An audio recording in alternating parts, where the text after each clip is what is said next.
Have you ever bet on a few card games with friends? Or bet on a sports pool or a football game? A lot of people gamble. And for most it's harmless, it's just fun. But for some, including a lot of young people like you, gambling becomes a problem.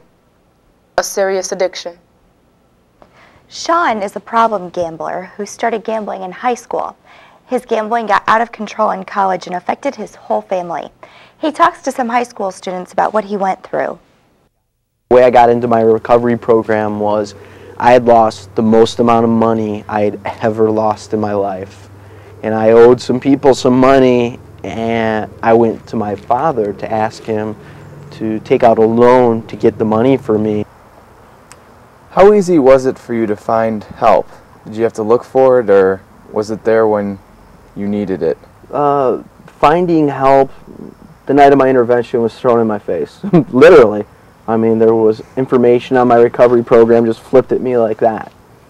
And it's unbelievable that once you get involved in it, how many different meetings, how many different outlets, how many different support groups and stuff like that there are for people. Studies have shown that people your age are more likely to become problem gamblers than adults.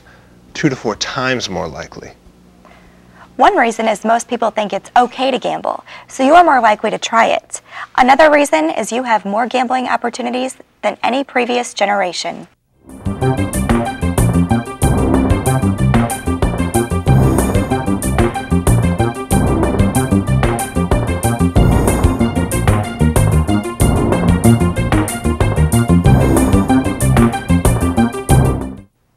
Think you can never become a problem gambler?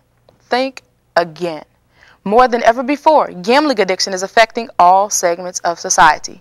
Young, old, rich, poor, suburban, city, you name it. Just ask Sean. When I first started out, I never thought I'd become a problem gambler. I had family that had gone to Las Vegas or Atlantic City, and they had done it. I had friends that gambled, played cards, they did it. Why should I be any different? Sandy is a problem gambler who lost nearly everything to her addiction. A high-paying job, friends, family life, and she didn't even like gambling the first time she tried it. The first time I gambled, I thought it was a real waste. I spent more time in the entertainment section of the riverboat and out on the deck of the riverboat than I spent in the casino area. If you think gambling isn't a problem for anybody your age, consider this. About 1 of every 5 adolescents in the U.S. is already a pathological gambler, or is at the risk of becoming one. And the earlier you start gambling, the greater your chances of becoming a problem gambler. Margot Bristow counsels teen gamblers and has seen this in her patients. One of her patients is 13, but he started betting on cards with his family when he was 8. He didn't use his lunch money for lunch. He used his lunch money to flip coins in the bathroom at school. He used his money to gamble and playing book, where he'd open up a book, look for a page, and bet someone that they would bet on that page. That number of the page would open up for the book. He would spend his money placing bets with his older brother, saying, I'm going to win this football game, you won't. I'm going to have the spread on it. This child knew how to bet and how to place book. By the time he was 13, he was a bookmaker. Just like drug addicts have to have drugs, problem gamblers have to gamble, regardless of the consequences. They will feel they can only get a rush by gambling. They can feel normal only when they're gambling. When they're not gambling, they don't have enjoyment in their life. A problem gambler will always feel that rush and feel that high when they're gambling and feel like life is not worth anything unless they're gambling. I knew I was out of control, and I kept telling myself if I really wanted to stop, I could. And I had myself fooled. Like Sandy, most problem gamblers say their addiction made them do things they knew were wrong. I started doing illegal things. Now, I was raised by a police officer. I was married for 17 years to a police officer. I was a postmaster. I took an oath of office. I was going around doing training, training people that you never do anything to compromise your position with the Postal Service.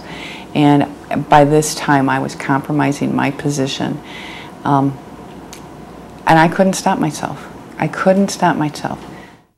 I did things I never in the world thought I'd do, such as bouncing checks, stealing, abusing credit cards.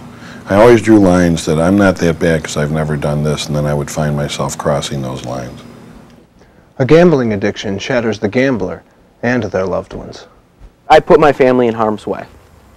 I mean, people knew how to get a hold of me at places that they shouldn't have. When we were in the hospital with my dad, a gentleman called me up asking where his money was. Ended up divorced, not seeing my kids because I hadn't paid enough child support, and I didn't see them for about 2.5 years. My relationship with my wife, I mean, she hated me. She did. I mean, think about from her point of view, when she knows I'm getting paid on Friday and she needs to allot money for certain things, and Friday comes along and that money's gone. It's not even there.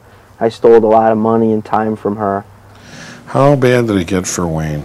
How about sleeping out of my car from time to time? Even though I was making good money, I was broke. Couldn't get an apartment because I couldn't make security deposits, so I would sleep outside hotel parking lots.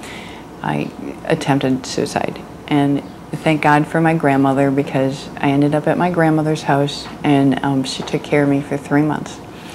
Sometimes, problem gamblers see suicide as the only way out of their problems, but it's not. There's a lot of help out there. But first you have to know you need help. And if you do, you need to get it before things get really bad. If you think you might have a gambling problem, ask yourself these questions. Is gambling the most exciting activity in your life? Do you miss school, activities, or other events due to gambling? Do you lie to your friends and family about your gambling? Has anyone expressed concern about your gambling? Do you borrow money to gamble? Have you sold personal belongings to get money to gamble? Have you ever stolen from your family, friends, or employer to gamble or to pay back gambling debts? After losing, do you try to win your money back by gambling? Are you preoccupied with thoughts of gambling? Have you tried to stop gambling, but can't?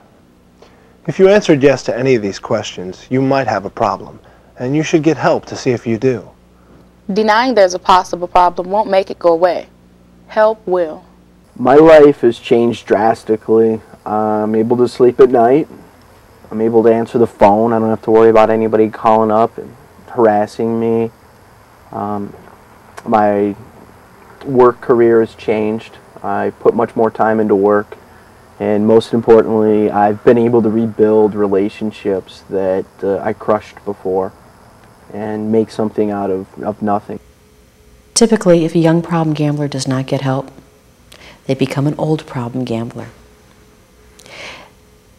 The crises in their life only escalate. The problems become more pronounced. The pain is incredible.